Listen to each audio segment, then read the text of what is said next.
Bismillahirrahmanirrahim. Assalamualaikum warahmatullahi wabarakatuh. Alhamdulillah. Alhamdulillahilladzi anzalal Qur'an hudan linnasi wa bayyinatin minal huda wal furqan. Wassalatu wassalamu ala asyrafil anam wa ala alihi wa ashabihil kiram, amma ba'du. Saudara-saudara kaum muslimin rahimakumullah.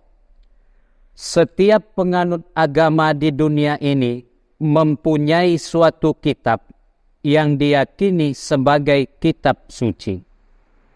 Orang Hindu mempunyai kitab Weda, orang Buddha mempunyai kitab Tripitaka, Yahudi mempunyai Taurat, Nasrani mempunyai Injil, penganut Konghucu mempunyai kitab Tao Te Ching, orang Majusi mempunyai kitab Ken Avesta, kebatinan mempunyai kitab Serat Centani, Hidayat Jati, Darmo Gandul atau Gatoloco. Sementara kita umat Islam oleh Allah diberi Al-Quranul Karim. Kenapa kita yakini Al-Quranul Karim sebagai kitab suci? Pertama, ia bebas dari intervensi dan investasi manusiawi. Ia sepenuhnya, baik isi maupun redaksi, adalah produk dari Allah Subhanahu wa Ta'ala. Kita yakini Al-Quranul Karim sebagai kitab suci karena pada sampai hari ini tak seorang pun yang mampu untuk membuat satu surah saja semacam Al-Quranul Karim. Suatu kitab dinamakan suci lagi bersih kalau ia bebas dari intervensi dan investasi manusiawi.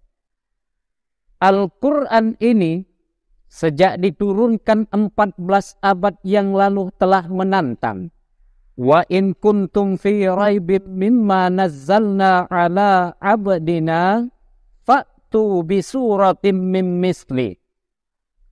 Apabila kamu ragu-ragu tentang Al-Quran yang telah kami turunkan kepada hamba kami Muhammad, atau kamu menyangka Al-Quran cuma bikinan Muhammad saja, cobalah buatkan satu surah saja seumpama Al-Quran.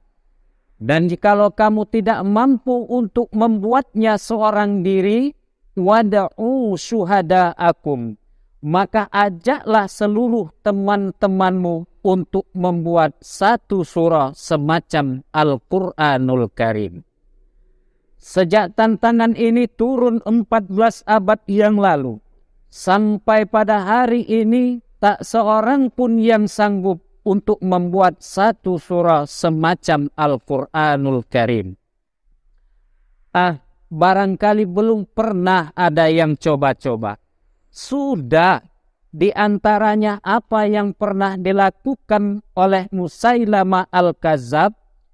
Ia membuat satu surah semacam Al-Quran yang kalimatnya berbentuk bait-bait syair, akan tetapi isinya jauh panggang daripada api. Yang kedua, kita yakini Al-Quran sebagai kitab suci karena isi dan ajarannya sesuai dengan fitrah manusia. Suatu kitab dinamakan suci kalau ia sejalan dengan fitrah manusia. Misalnya, manusia secara fitrah, kalau ia laki-laki normal, perlu kawin. Kalau ia perempuan pun perlu kawin.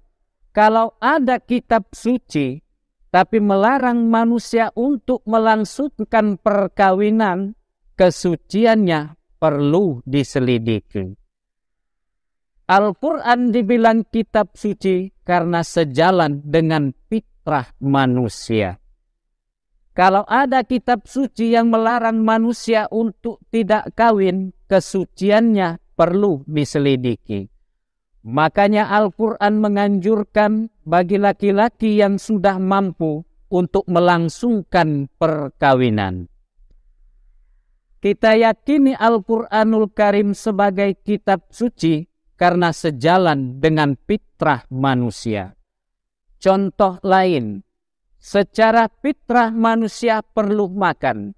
Kalau ada kitab suci yang menyuruh manusia tidak untuk makan, puasa saja siang malam terus-menerus, itu kan sama saja nyuruh orang mati namanya. Makanya dalam ajaran Islam, puasa wisol, puasa ngableng puasa nyambung dari pagi sampai sore, sampai pagi sampai malam lagi, bukan saja tidak boleh, malah haram hukumnya.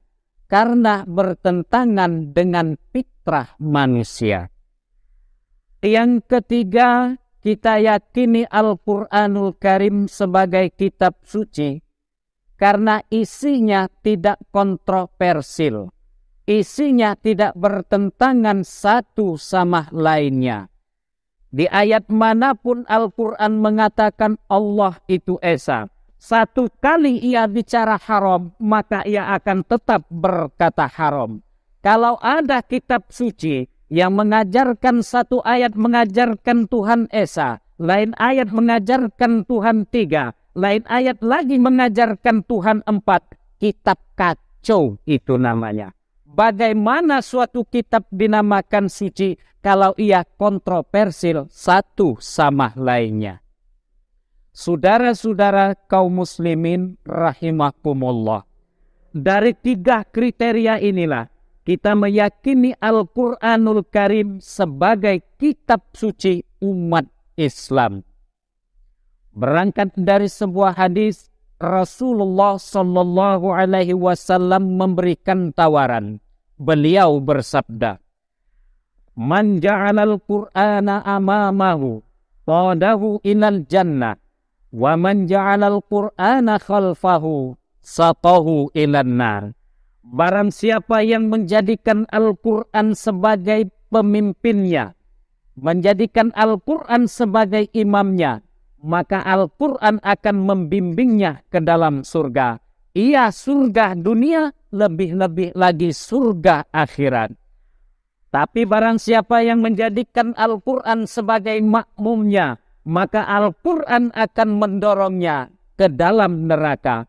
Ia neraka dunia, lebih-lebih lagi neraka akhirat. Pilihan terserah kita. Itu sajalah dulu yang mampu kami sampaikan untuk pertemuan kali ini. Insya Allah pada kesempatan yang akan datang kita sambung kembali.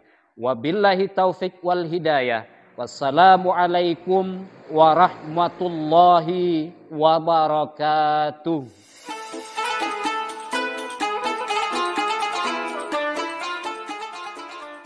Acara ini didukung oleh